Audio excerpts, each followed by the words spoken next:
आटे बन कर मत रहना, खुशबू नहीं बढ़ सकते तो फिर आटे बन कर मत रहना। भला किसी का कर न सको तो बुरा किसी का करना, भला किसी का कर न सको तो बुरा किसी का मत करना। नहीं बन सकते तो आटे बन कर मत रहना, नहीं बन सकते तो आटे बन कर मत रहना। खुश नहीं बन सकते तो आटे बन कर मत रहना,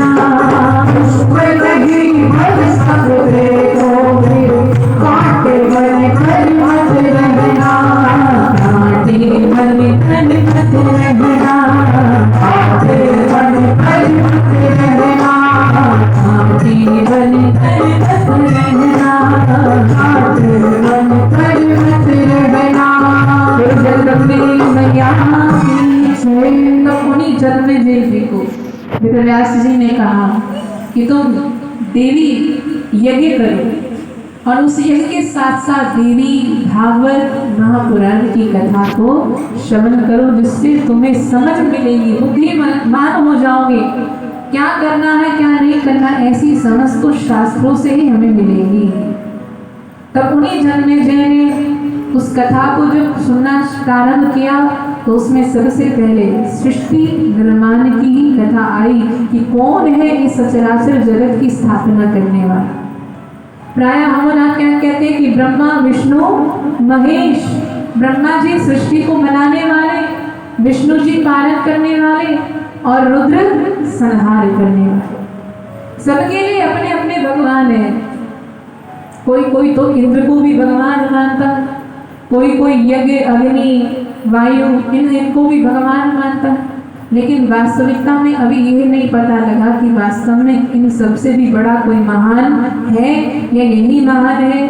और कई बार तो यह भी बात भी सुनने में आई कि भैया कोई भगवान ही नहीं है, ये पृथ्वी ये प्रकृति अपने स्वभाव से चल रही है। हाँ, सूर्य भगवान उदित हो रहे हैं फिर अस्त हो रहे हैं, ये सारी प्रक्रियाएं स्वाभाविक चल रही है, कोई भगवान नहीं है ऐसा भी बोला गया। तो बड़ी बातें हैं, बड़े संदेह, बड़े संशय हैं, क्या है क्या नहीं है, इस बात को मुझे जानना है।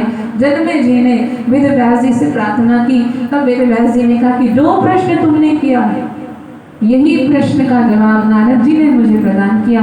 और यही नारद जी ने प्रश्न अपने पिता ब्रह्मदेव से किया कि हे ब्रह्मदेव, हे पिताजी, कमल के आसन पर जब आप विराजमान हुए तो आपको भी कोई उत्पन्न करने वाला था या आपने ही सचराचर जगत की उत्पत्ति की है? कृपा पूर्वक करके मुझे ये बात समझाइए।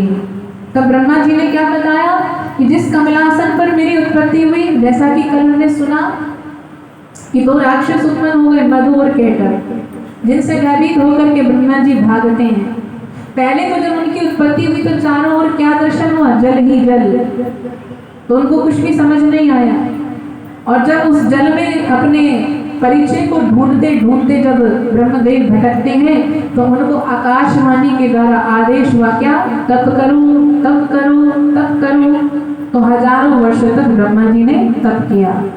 तप करने के बाद जब ब्रह्मा जी ने फिर जानना चाहा कि अब क्या करें, फिर उनको आदेश हुआ सृष्टि की रचना करो। तो सृष्टि की रचना हो कैसे और कहां पर हो, क्योंकि चारों और तो जल ही जल है। सृष्टि को स्थापित करने के लिए कोई भूभाग ही तो चाहिए, थल चाहिए, ऐसा तो कोई स्थान नजर नहीं आ रहा। तो ब्रह्मदेव अभी ऐसा विचार ही कर रहे होते जिसमें मधु और केटव सामने उपस्थित हो गए, और उन्होंने ब्रह्मा जी को ललकारा कि आओ तुम हमारे साथ युद्ध करो। तब ब्रह्मा जी भयभीत होकर के भाग खड़े हुए और कहाँ पहुंचे? बोले शेष शैया पर विराजमान योग निद्रा से प्रभावित हुए भगवान श्री हरि की शरण में। खूब जगाया लेकिन वे नहीं जगे। तब ब्रह्मा जी जान गए कि योग निद्रा के प्रभाव में है, तो ये समझते हुए कि निद्रा माता की ही एक शक्ति है, तो मैं उन्हीं की उपासना करता हूँ, उन्हीं का ध्यान लगाता हूँ।